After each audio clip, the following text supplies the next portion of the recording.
Hey, what's up? Welcome to the Evil Broomstick channel. I talk about movies, horror shit, Star Wars. Before I jump into this video, I want to preface that I am not here to blindly hate on Disney, Star Wars, and Kathleen Kennedy. I like some of the stuff that Disney Star Wars has done.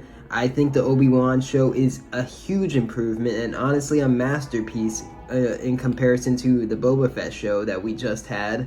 I don't think this show is terrible. I don't think it's like the worst show that some people are calling it to be. I just think it is such a disappointment and honestly one of the most disappointing projects that Disney Star Wars has put out, because mostly honestly because of the wasted potential. The wasted potential of bringing back Ewan McGregor and Hayden Christensen after how many years has it been since it's been 17 years since they've played these characters. And I was there at the 2017 celebration in Orlando when Hayden Christensen finally made his first appearance back to Star Wars, and the fans welcomed him back with open arms. It was so cool when he came out onto the floor, and you know, people used to hate on Hayden Christensen and give him so much shit, and to see everyone cheering him back in 2017 and being so happy that he was there, and he seemed so happy to be there, and it made us think, Hayden Christensen, we might see him again one day. And then this Obi Wan show gets announced, and it gets announced that it's Deborah Chow, and everyone's like,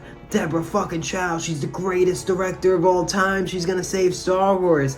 But when this show was announced, with Hayden Christensen and Ewan McGregor returning as Obi-Wan and Anakin, in an Obi-Wan show taking place after the events of Revenge of the Sith, I don't delve into like the YouTube speculation and theories and shit, because I've already done that with the sequel trilogy and disappointed myself every single time. So I stopped doing that. I stopped reading all like the Twitter threads and like the fan speculation about how Snoke is Plagueis and all that shit. But still, we are 4 episodes deep into a 6-episode show where the episodes are like 30 minutes long. I'd say if we're lucky, we have 90 minutes left of this Obi-Wan show. I'm gonna guess we have an hour left. It seems like all the episodes are around. If you cut out the 5 minutes of credits and then like the 2 minutes of like the before and the Star Wars opening credits and everything, every episode's around 30 minutes.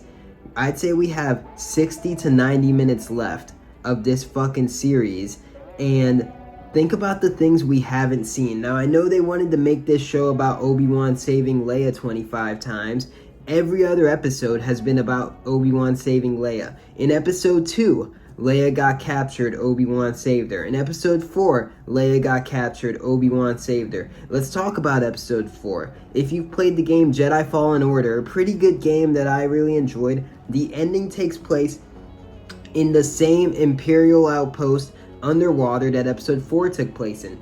Cal Kestis literally had to swim underwater to break into the place, and then the way he escaped, he broke the glass, he flooded the place, and he escaped. What did Obi-Wan do in episode 4? He swam into the place, he broke the glass, he flooded the place, he escaped. They literally copied the ending of Jedi Fallen Order. We didn't need to see Leia being interrogated and, you know, about to be tortured by a probe droid before her heroes came and saved her again. We saw that back in 1977, like 50 years ago. We didn't need to see it again, but Obi-Wan gave it to us again, where Leia's getting interrogated, the most boring fucking interrogation scenes ever, with that girl Reva, who, like, honestly is just such a waste of a character. Darth Vader or anyone else should have been the main villain of this series, not Reva. There's so much we haven't delved into yet in the first 4 episodes.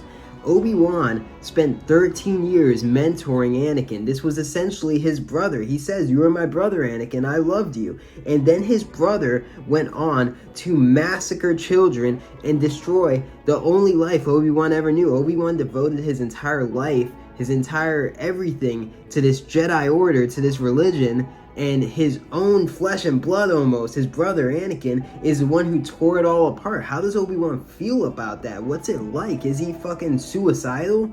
Like, you must be, you have to be, and now you're living in a desert cave. I really thought we were gonna delve into the drama of what Obi-Wan was feeling internally. Like, how has this really torn him apart? How's he coping with everything that's happened emotionally? Like, they keep saying, oh, he's physically weak, he hasn't used the Force. Like, who gives a shit?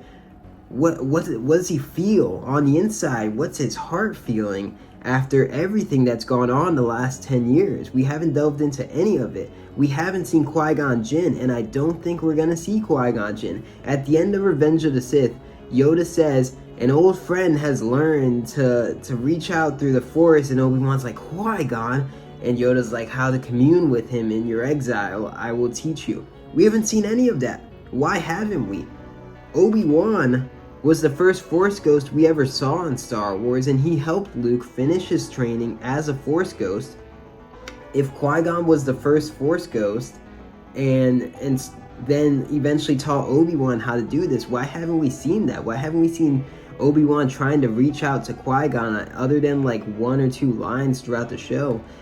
We really should have seen a lot of meditating from Obi-Wan about the past events and what has happened, and about Qui-Gon. And I would have loved to have seen some scenes with Obi-Wan and Qui-Gon speaking to each other about how they were wrong about Anakin and what happened with Anakin and how did they both feel about this, and then Qui-Gon teaching Obi-Wan about the Force Ghost powers and how to use it and how that he can help, you know, future generations of Jedi even after he's passed on, which Obi-Wan eventually does. And it would have been cool to see how Obi-Wan learned his power and how he was able to help Luke in the future. But it hasn't delved into any of that. Instead, it's delved into Leia getting kidnapped and taken and getting chased, and then Obi-Wan has to save her. And then Leia gets kidnapped and chased, and Obi-Wan has to save her. And that's all it's been so far. And someone's got Leia's droid, and Obi-Wan might fix it for her. And who gives a shit about this stuff? Why did Hayden Christensen come back to Star Wars after 17 years if he was just gonna be in a fucking Bacta tank the whole time or wearing the Darth Vader suit? Why haven't we gotten some brotherhood friendship scenes between Anakin and Obi-Wan during the Clone Wars times to really give you that emotional impact, and then cut to Obi-Wan 10 years later when, you know, his brother, his best friend, has betrayed him and slaughtered everyone he's ever known and loved? Instead, Disney and Deborah Chow is giving us scenes of people chasing a little girl not able to catch her around the woods, and fucking Reva screaming her head off trying to interrogate Leia. We care about seeing Hayden Christensen and Ewan McGregor together like we thought we were going to, like we were promised Hayden Christensen and Ewan McGregor returning. We don't even see them together. We don't see any flashbacks in the Clone Wars times. We don't see Obi-Wan learning the Force Ghost powers and talking to Qui-Gon. We don't see Obi-Wan meditating or dealing emotionally, internally with anything that's going on in the world. We just see him trying to save Leia over and over and over again. They've got 2 episodes left to turn this whole ship around. Hopefully they do. I don't want to hate this show. I don't want to hate Disney Star Wars because I love Star Wars and I want it to be great.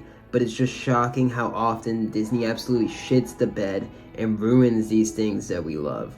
So, fingers crossed. I hope it can get better somehow. Check out my Etsy, etsy.com/shop/evilbroomstick. I make hand-painted horror hats. Here's a Friday the 13th Jason hat in pink. Here's a ghost face hat. I make them in different colors, different designs. Check them out. What do you think about the Obi-Wan show? Are you super disappointed by it? Do you hate it? Do you love it? Do you think Obi-Wan and Darth Vader fighting each other was the coolest fucking thing ever? Do you think it was just kind of like anticlimactic and not set up well? Let me know below. Peace. Much love.